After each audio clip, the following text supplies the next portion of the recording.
大家好，歡迎嚟到 Big Dog Channel。我哋依家去緊寵物界1年1度嘅盛事，就係香港愛護動物協會舉辦嘅全城狗狗行善日。不過今集唔係拍 vlog，而係想邊行邊同大家傾下偈。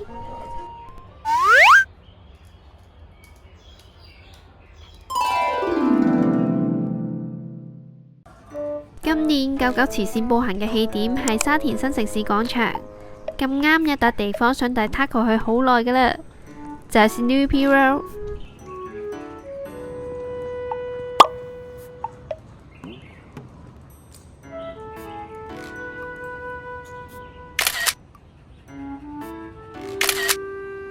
因為我屋企唔近沙田，所以我好少去 Snoopy World。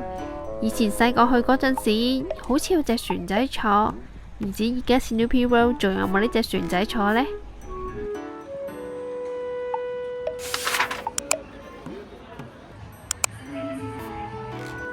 今年我哋一家4口一齊參加慈善步行。Taco 妹妹話要同 Taco 哥哥同一個 dress code。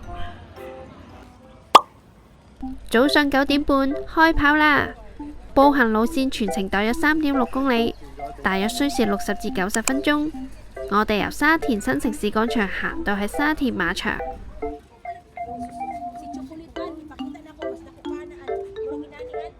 其實整條路線主要係沿住城門河，有河睇下都幾好，加上陰天涼涼地，所以整體環境都係舒服嘅。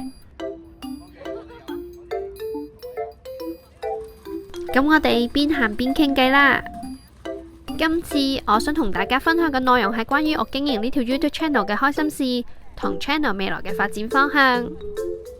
講咗開心事先啦，我開心嘅係有啲觀眾可以同我哋呢條 Channel 一齊成長，例如有啲觀眾做咗老闆，會揾我哋拍片宣傳，或者叫我哋參加 Grand Opening 等等。另外有位觀眾做咗幼稚園老師，邀請我同 Taco 去做嗰間幼稚園做小老師，教導小朋友同狗狗相處嘅技巧同養狗嘅小知識。活動完咗之後，小朋友仲親手整咗張好靚嘅心意卡送俾我哋，我已經好珍而重之咁放喺屋企嘅展示櫃啦。我超級中意呢一張心意卡，充滿小朋友嘅愛。至於另一個想同大家分享嘅題目就係 Channel 嘅未來發展方向，因為 Taco 仔今年都6歲啦，拍多2-3年就要準備退休啦。我都未諗到 Taco 退休之後呢條 YouTube Channel 會拍啲咩片。依家我哋條 YouTube Channel 主要係介紹香港嘅放狗好去處，但依家嘅香港經濟環境同食環條例之下，呢2年唔係好多新嘅寵物景點或者新嘅寵物友善餐廳開幕，唔夠拍片題材都係我哋依家面對嘅困難。藉住呢個機會，想問下大家中意睇啲乜嘢類型嘅影片題材，歡迎大家留言同我哋分享一下。見到呢條賽道就代表我哋差唔多到馬場啦。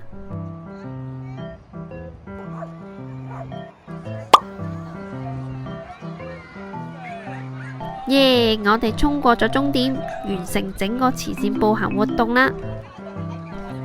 完成步行活動有獎牌送返俾我哋做留念。Taco已經攰到行唔喐啦，要上返車休息下。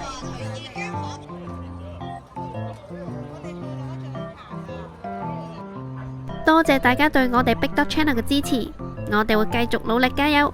如果有啲咩影片想我哋拍嘅話，就記得留言話俾我哋知。我哋下一集再見，拜拜。